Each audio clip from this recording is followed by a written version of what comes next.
Born Podcast.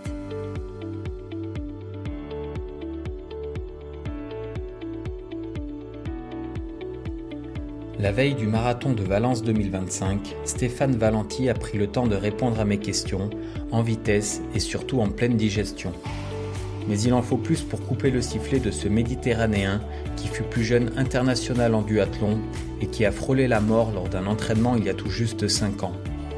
Il me raconte comment il en est venu à entraîner Félix Bourg après l'avoir croisé totalement par hasard à la base nature de Fréjus. Quelle est la méthode et la vision de l'entraînement du coach de la première française et du premier français du marathon de Valence?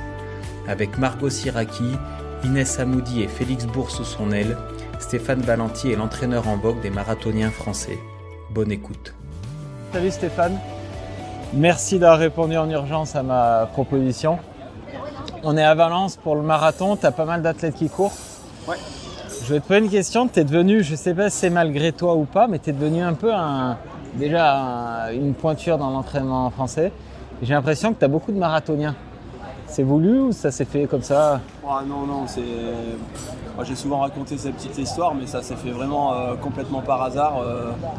Je coachais des potes à moi, mais vraiment des coureurs loisirs qui voulaient qui voulaient continuer à boire beaucoup de bière et courir. Je coachais des mecs entre 45 minutes et 50 minutes de 10 km et je voulais pas entendre parler de course à pied de haut niveau parce que moi je l'avais pratiqué mais je me sentais pas de coacher à ce niveau-là.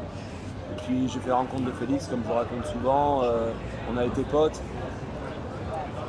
Et puis il m'a demandé de l'entraîner et puis voilà, j'ai pris goût à ça et en fait je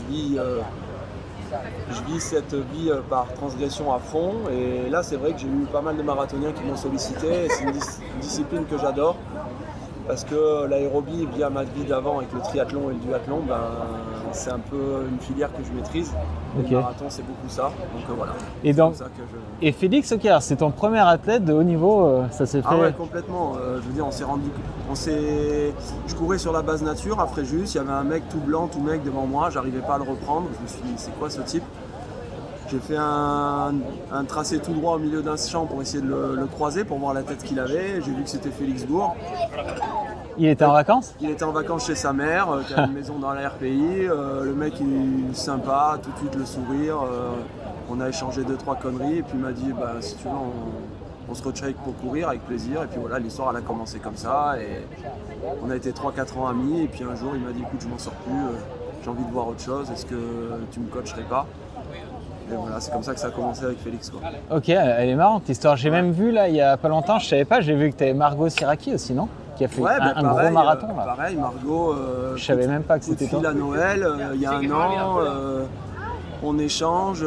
Moi, je sens sa passion débordante. En fait, c'est ça. Moi, je marche beaucoup à l'affect, en fait. Et puis, ça a matché, on s'est engueulé, on a passé vraiment du bon temps à se côtoyer à distance, mais on tisse des liens assez forts, je pense. Et puis j'ai entraîné Margot et finalement on va au bout de l'histoire jusqu'au marathon d'Amsterdam où elle fait 2,25. Elle fait une énorme perf là. Voilà. Ouais.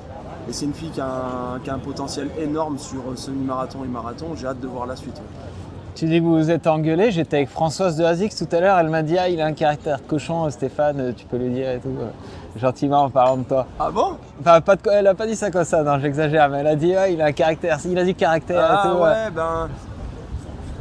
en fait j'ai été athlète de haut niveau avant, je sais ce que c'est, donc quand un athlète pète les plombs ou qu'il est stressé ou que les plans d'entraînement ça va pas, moi je le vis pas comme une critique envers moi-même, je le vis plutôt comme essayer de reconstruire quelque chose en permanence en fait, de toujours adapter. Et je pense que les engueulades ça fait partie du truc aussi quoi. Si on se dit rien, tu peux vite faire une situation où tout le monde ne dit rien pendant 6 mois, 9 mois, tu as couru aussi, tu sais ce que c'est, 1 an, il y a plein de petits trucs qui vont pas mais tu dis rien et puis au bout de 2 ans tu dis on arrête et finalement t'arrêtes parce qu'il n'y aura pas une mise au point en fait. À cause des non-dits quoi. À cause des non-dits, donc je préfère que quelqu'un m'appelle et me dise comme Margot je comprends rien, j'avance plus et au moins on le sait et on avance comme ça. Tu l'avais depuis longtemps Margot? Non, ça fait 1 an là. Ouais ok, tu vois je savais même pas Margot. Ouais. Et c'est marrant parce que toi du coup tu viens pas du sérail fédéral en fait, du tout. Et comment ça se passe toi? C'est pas indiscret, c'est du coaching privé, on te paye Ben oui. Parce que t'es restaurateur de métier. Moi je travaille aussi, j'ai un restaurant depuis 17 ans à Fréjus. J'ai été pro 15 ans en triathlon, duathlon. Et t'en vivais? Et je m'en vivais très bien. Là maintenant j'ai une partie payante où je travaille pour la société My Tribe avec Fred et Charlotte qui développe l'application avec du sport aussi. Okay. Et après j'ai ma partie purement passion, c'est-à-dire les athlètes de haut niveau comme Félix Bourg, Inès Amoudi, Maxime Perrineau ou Marco Siraki. Voilà. Et purement passion, mais c'est-à-dire sans dire de chiffres, c'est-à-dire qu'il ne te paye pas? Non, un mec comme Félix, j'ai pas de relation d'argent avec lui et je pense que j'en aurai jamais parce que c'est un gars qui m'a tellement apporté et puis aussi du coup peut-être pour ce futur métier d'entraîneur il m'a mis en lumière aussi. Ouais. Donc, voilà. Ouais, mais je suis d'accord, mais est-ce que c'est pas mieux au final pour tout le monde qu'il y ait un rapport d'argent?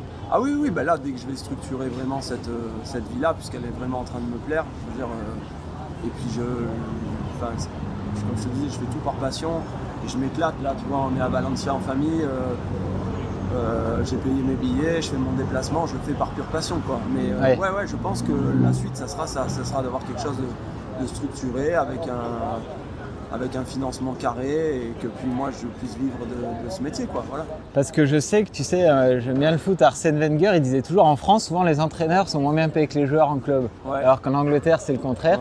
Et il dit que le fait d'être mieux payé ça montre en fait qui est le chef. Mais oui, bien sûr. Et puis par exemple comme je disais, quand j'étais pro, je me suis entraîné en Australie, en duathlon et triathlon. À la suite d'un championnat du monde, j'ai décidé de rester là-bas. Et le sport municipal gratuit ou le bénévolat, ça n'existe pas là-bas. Ouais.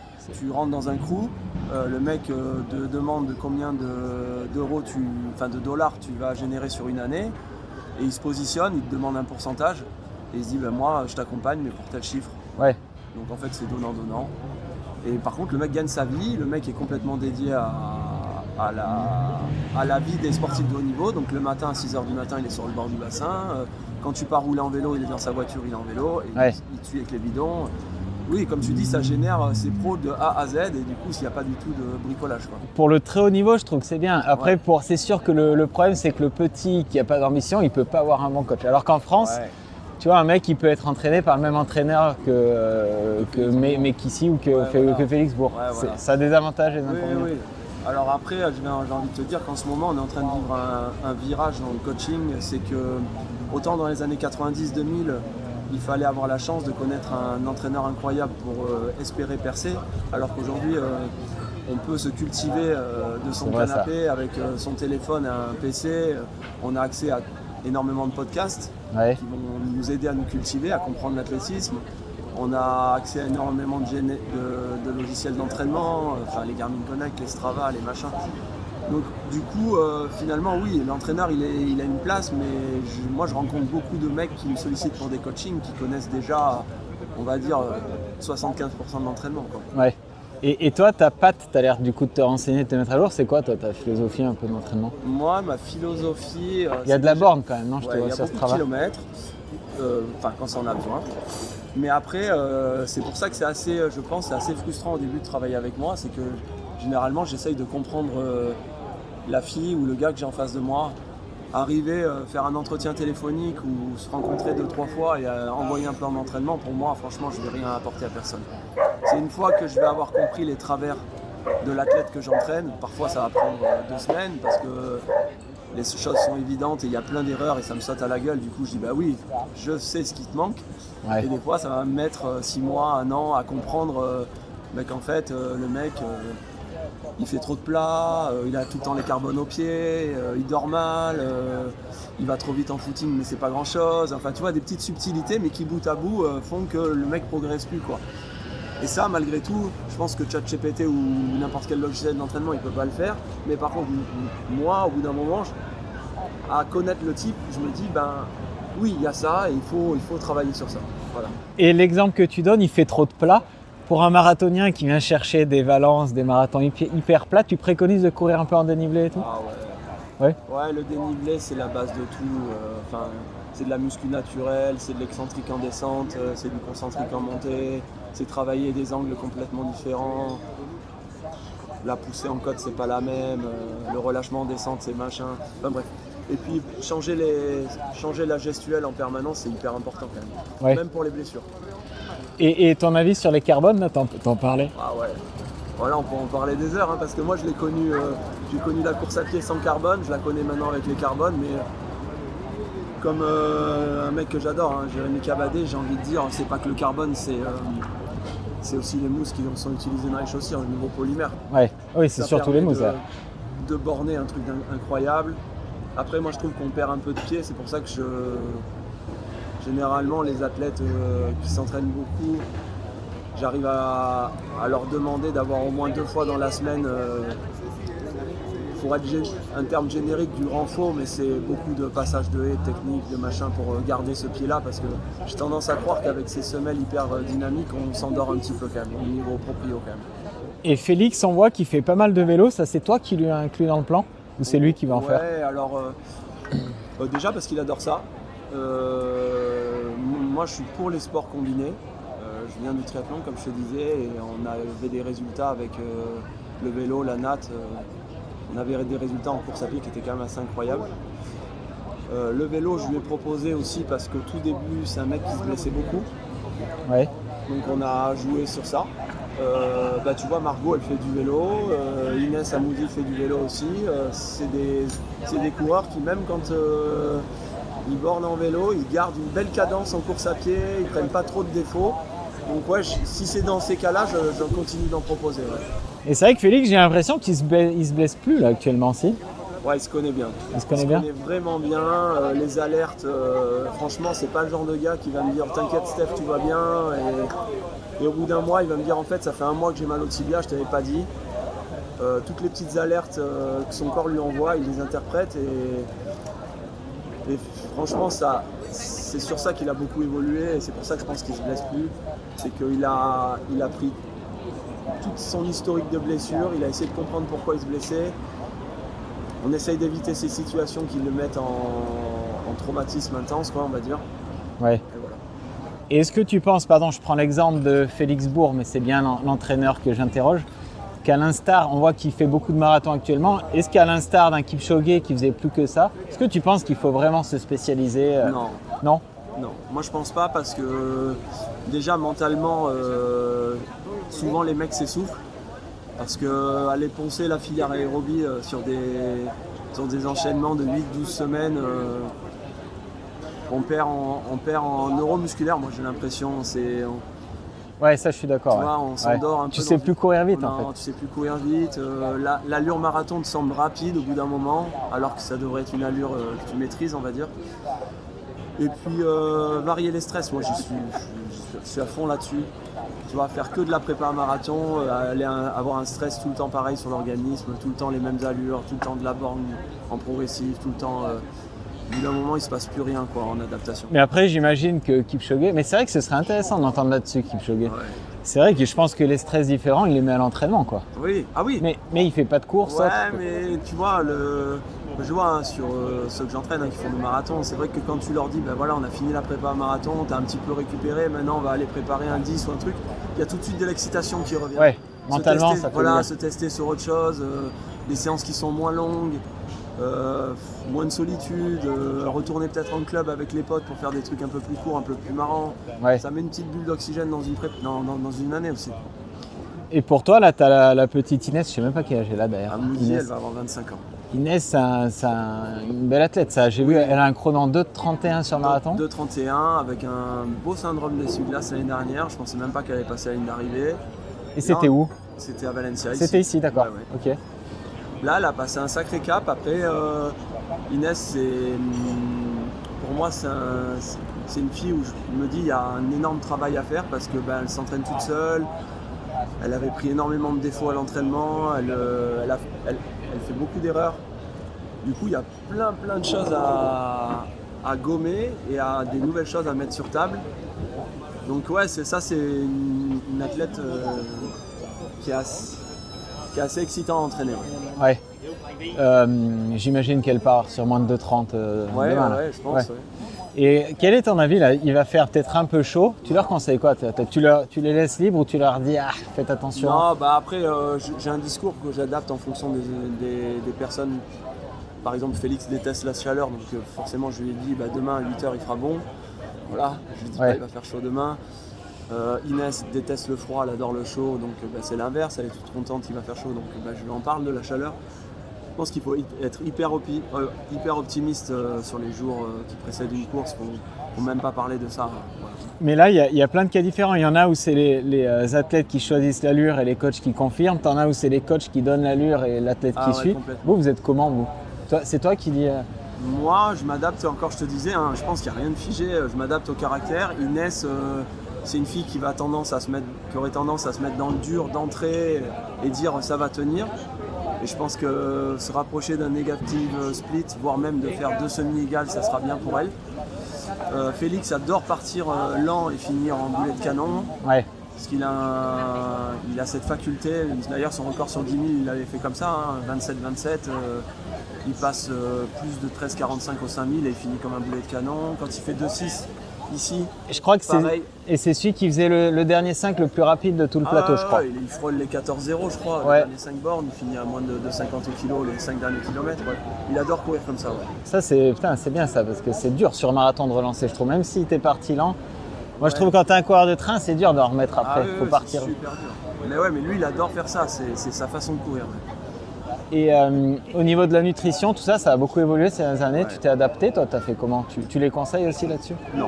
Alors, je ne conseille pas parce que franchement, là, on va parler du très haut niveau. Je pense que les mecs ont passé des caps où, en fait, l'entraîneur fait partie d'une équipe, quoi. D'une équipe. Ouais. Moi, j'appelle ça une équipe scientifique presque parce que, en fait, tu te retrouves à avoir un mec qui va gérer l'altitude quand ils sont en stage en altitude, un gars qui va gérer l'HRV le matin, un gars qui va gérer, un gars, une fille, c'est ouais. une façon de parler. Une fille qui va gérer peut-être la nutrition, le côté psy aussi du sport est hyper important, la préparation mentale. Donc finalement, sur le très haut niveau, on est toujours une équipe de 5 ou 6 en fait à entourer l'athlète, quoi. Ouais, d'accord. Donc je laisse aux pros vraiment leur mission, et en l'occurrence la nutrition. Maintenant, faut pas déconner là-dessus. Et là, par exemple, Margot et Inès, qui ont des niveaux pas très éloignés au final, est-ce qu'elles n'ont pas du tout le même plan? T'adaptes vraiment à... ouais, elles n'ont pas du tout le même plan? Complètement, elles n'ont pas du tout le même plan. Elles ont des passés complètement différents. C'est même marrant d'arriver à courir, d'avoir des performances comme ça et de ne pas se ressembler autant, quoi. Déjà, dans la façon de s'entraîner, tu as Margot qui vit en Belgique, qui part en stage, donc elle a des hivers terribles chez elle. Margot, par contre, tu vois, elle, par rapport à Inès, elle est très pro jusqu'au bout des ongles, elle a un staff autour d'elle, mais c'est impressionnant, elle laisse rien au hasard, du matin au soir, c'est un exemple, hein. Alors qu'Inès, elle vit chez ses parents, elle est à Bordeaux, elle a toujours les mêmes parcours, des lignes droites, pas de dénivelé, elle part pas en stage, donc tu vois, il y a vraiment 2 filles complètement différentes. Elle n'est pas étudiante en médecine, Inès? Si. Et Margot, j'ai l'impression chez elle qu'elle fait peu de courses et elle a des objectifs claqués, elle s'y tient, non? Margot, c'est focus. Alors Margot, quand elle t'appelle et qu'elle dit j'ai tout calé, je veux faire ça, je veux faire ci, tu sens que c'est une fille qui a déjà vraiment réfléchi à son programme, elle a le très haut niveau dans la tête, elle pense à faire des gros trucs, après le reste, ça l'intéresse pas. Et Félix, à l'inverse, il fait beaucoup de courses, ça, c'est pareil, vous vous voyez ensemble, c'est des courses entraînement. Ouais. Alors attention, il n'a pas fait une course pour faire une course. Ouais. Elles étaient toutes avec un plan d'entraînement, avec une stratégie de ravito. Voilà, il est seul à Reims et aller faire un dimanche le semi-marathon de Boulogne-Billancourt, on n'y va pas pour faire une course à la saucisse et gagner. Hein. On s'en fout de ça. Il y a du sens derrière. Il y avait tout ça, après-fatigue du samedi, la semaine complète, la séance à réaliser sur la course. D'ailleurs, ceux qui étaient là, ils ont bien vu. Hein. Ils se faisaient décrocher du groupe de tête, ils repassaient. Mais lui, ça lui met une petite piqûre d'adrénaline en plus. Il est excité d'aller faire une course, il y a les ravitaux, il met un débardeur, le short de compète, et voilà, ça lui plaît ça. Et là, pareil, son objectif principal, c'était New York. je ne sais plus quel problème il y a eu. Ouais, il est tombé malade le mardi.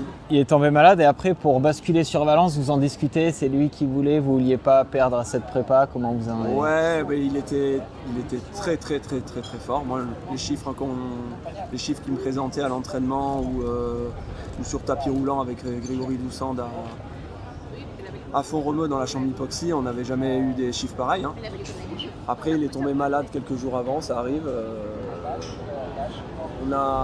Après l'échec de New York, moi j'ai laissé quelques jours passer parce que les décisions qu'on prend à chaud, franchement, elles sont rarement bonnes. Ouais. Et puis on a trouvé avec son manager, avec Riyad, la possibilité de venir courir ici. Je t'avoue que là, on a fait une stratégie où on n'avait pas du tout reparti dans une préparation très dure avec des séances compliquées. On a essayé de maintenir son état physiologique et jouer sur l'influx nerveux. Voilà. Et tu le vois comment toi? Il est en forme, il va faire un gros chrono? Au niveau influx nerveux, il est très bien. Au niveau mental, en fait, il n'a pas de pression. Alors qu'avant, New York s'était mis quand même beaucoup de pression parce qu'il était super fort.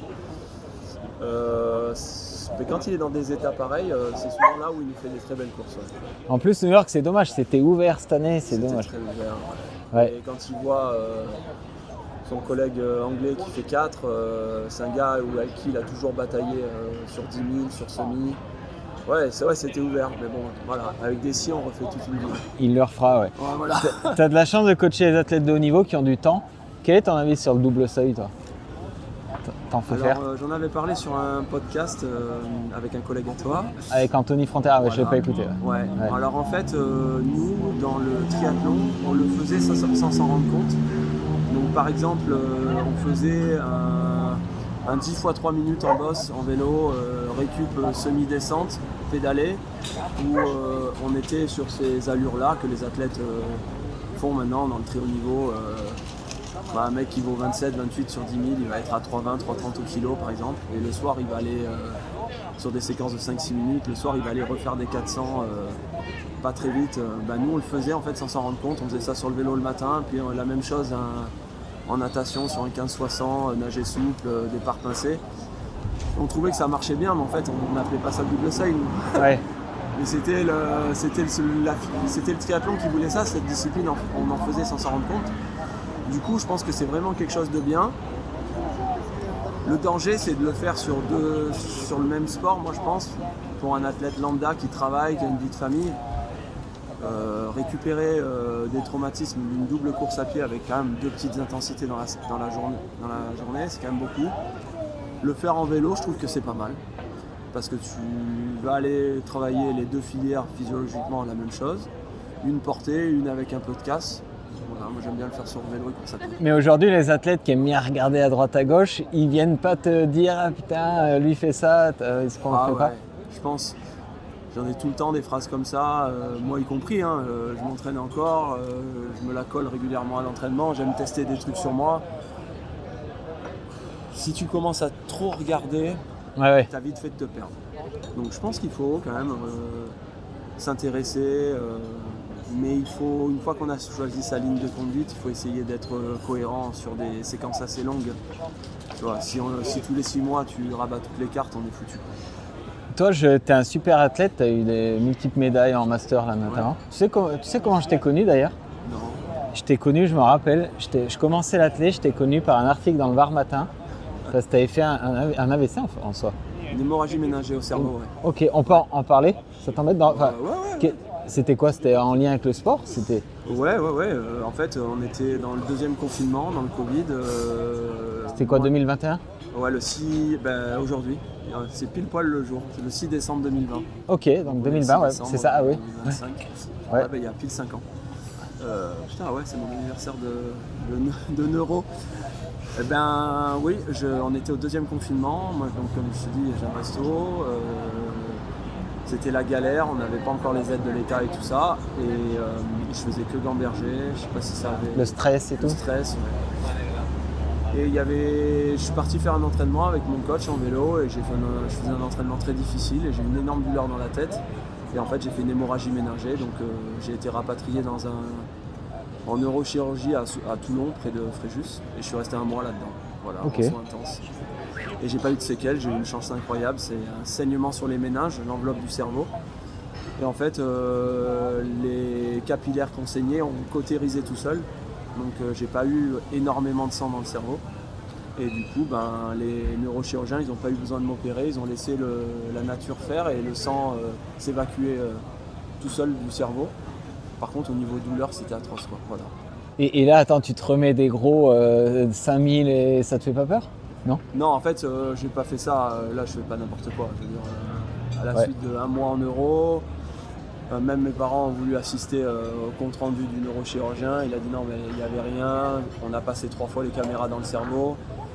Il n'y a pas de problème de plomberie, on va dire. Tout marche très bien. Ça a été un pic tensionnel. Malheureusement, ça peut arriver.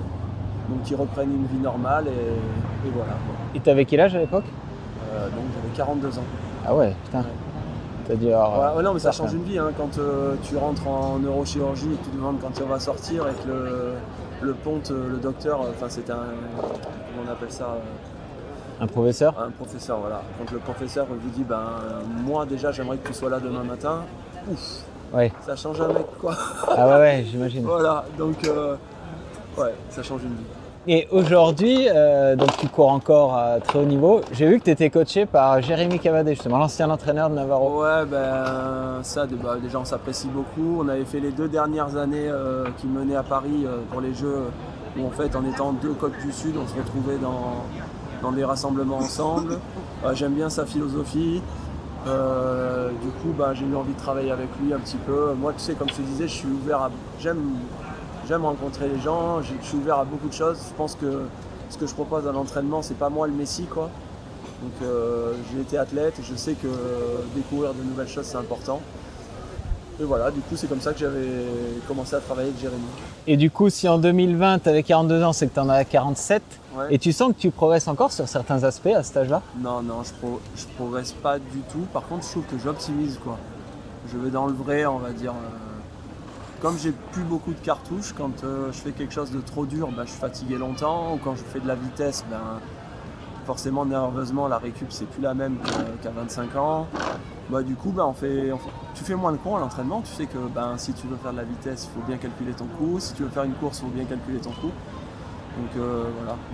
Ah ouais, c'est intéressant ça. Ouais. Et tu peux donner un exemple, par exemple des 400 il y a 10 ans, combien tu les tournais, des 400 aujourd'hui? À mon plus haut niveau, quand j'étais champion de France de duathlon par exemple, j'arrivais à faire un 15 x 400 départ 2 minutes en 1-2, tu vois. Ouais. Et là maintenant ça va être départ récup 55 secondes, je vais pouvoir faire peut-être une 5, une 6. Ouais. Mais à quel prix, quoi? J'ai envie de te dire, si je le fais avec les jeunes du club, à Fréjus, il y en a quelques-uns qui courent bien, là, Ayoub El Amani et Damien Fiorucci. Je vais essayer de les suivre et puis après je vais être fatigué 5, 6, 7 jours. Ah ouais. Donc je vais pas chercher à aller plus vite, je vais peut-être courir une 8, une 9, je vais pincer un peu les récup. Et voilà, de toute façon ces allures-là, une 5, une 6, je ne les ferai jamais en compète. Donc moi ce qui va m'intéresser c'est continuer à me rapprocher des 20 à l'heure, une 12, une 13. Donc ça sert à rien que j'aille aussi vite et que je me fatigue, quoi. Et c'est quoi tes objectifs l'an dernier? J'avais suivi, tu as fait une grosse prépa pour Valence justement. Ouais. Je crois que ça s'était mal passé. Enfin, Ouais, je sais plus. après j'ai fait une Félixbourg, j'ai été malade dans la semaine avant. Moi c'est mon gros problème, j'ai on va dire entre 70 et 100 clients tous les midis qui viennent à la Casa Valentino. Il y a beaucoup d'amis, je fais beaucoup de bises à tout le monde, serre la main. Et quand il y a le changement de saison, novembre, décembre, tout le monde tombe malade. Et pour moi d'éviter les virus c'est compliqué et j'avais été malade à Valencia. Mais après cette prépa pour Valencia, elle m'avait bien profité pour la suite parce que j'avais fait une grosse séquence aérobie et derrière je m'étais amusé en cross et tout. Donc je ne regrette pas, non. Et cette année tu vas refaire quoi un peu, tu sais?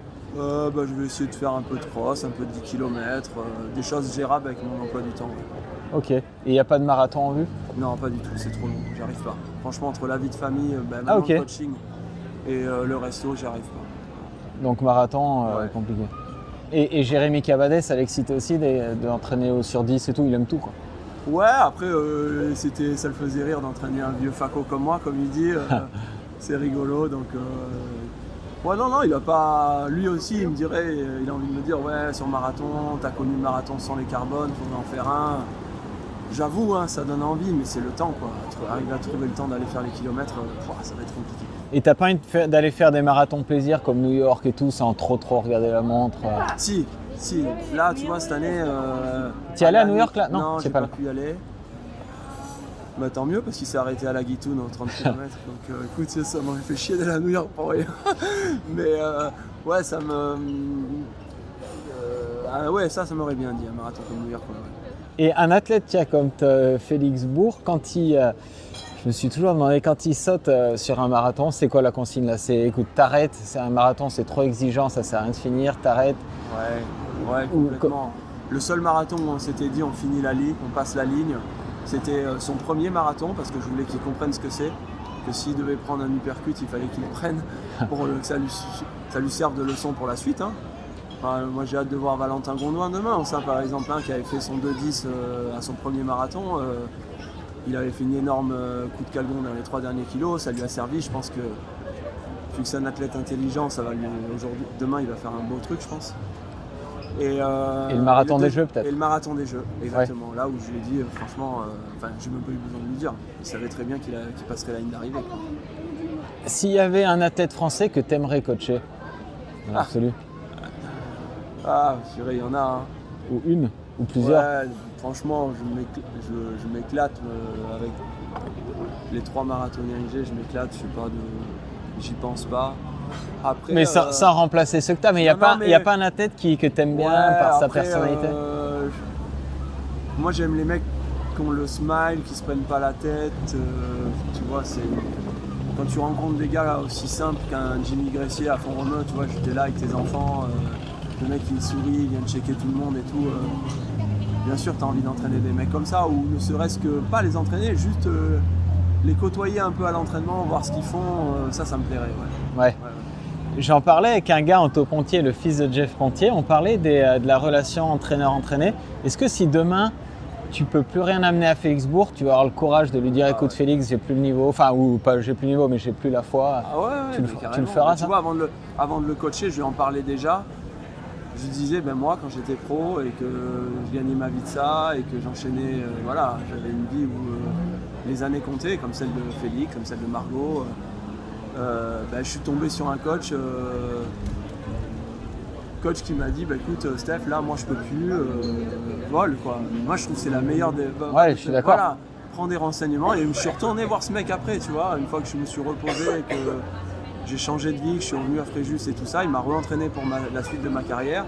En l'occurrence c'est Yves Brigné. Et quand je me suis mis à recourir chez les masters juste pour le plaisir, je suis retourné le voir et il m'a amené à 29-36 à 41 ans, 10 km. J'ai refait des trucs avec lui, je me suis éclaté. Mais ouais, je lui dirais à Félix, je lui dirais écoute, moi, ce que je connais, là, je peux pas t'apporter plus. À la limite, vois. Mais par contre, je lui demanderais une faveur, d'être toujours dans la boucle pour essayer de voir si le mec réussit à le faire progresser, voir sur quoi je me loupais et sur quoi j'allais pas travailler en fait. Ouais. Ah ouais, ça me plairait, tu vois. Ouais, d'apprendre avec l'autre quoi, et de dire tiens, ouais, ok, moi je faisais ça, tu progressais plus, et l'autre avec, je sais pas, un entraîneur même d'une autre nationalité, un anglais qui va aller travailler d'autres choses, juste la filière lactique que je connais moi. Ouais. J'aimerais bien. Ah ouais, vraiment. Tu parlais là d'un 29-30 et quelques. J'ai pas regardé du tout tes records. C'est quoi tes records, tu peux le dire? Nous, quand je faisais du triathlon et du duathlon, on n'avait pas du tout, c'était pas du tout la mode d'aller faire des PB sur des courses sur route. Ouais. Donc je sais pas combien j'aurais pu courir sans les carbones dans les années 2008-2007, je sais pas. Mais officiellement, ton record sur 10? Officiellement, en 2019, à 41 ans, j'ai fait 29-36. À Valencia, ici, au Ibercaia, le 12 janvier. Ok. Ah ouais, c'est solide. Ah ouais. Ouais, et même j'ai vu là, à Nice, encore l'an dernier, tu as fait une bonne perf. J'ai fait 30-46 à 46 ans. Ouais, donc joli. Voilà. Et sur 5 et tout, tu sais? Sur 5, j'avance pas. Ouais. J'ai la même vitesse sur 5 et sur 10. Et après, j'avais fait 29-40 sur la piste. Une fois, je m'étais amusé à faire ça. Mais... Et tu cours depuis des années. La base nature à Fréjus, c'est super bien, mais elle te déborde pas des yeux à force là? Ah non, tu sais, j'ai beaucoup bougé. Je suis énormément parti en stage quand j'étais pro. Et je sais la chance qu'on a à Fréjus. C'est un bon terrain de jeu, ça c'est sûr. Il y a l'Estérel derrière que tu connais bien, les Morts, la Lieutenante avec des forêts incroyables, la base nature. Non, et le climat, quoi. Tu t'entraînes toute l'année, c'est sûr. Bon. Merci Stéphane, c'était super cool. Ouais, J'espère que je t'ai pas pris trop de temps. Non, je me suis éclaté, c'était trop bien. Et on se verra demain peut-être. Ah ouais, avec plaisir. Allez, merci. Merci beaucoup, ciao. Ciao. Merci à tous d'avoir écouté cet épisode jusqu'à la fin. N'hésitez pas à le partager et à vous abonner pour ne pas louper les prochaines sorties. À bientôt sur Born Podcast.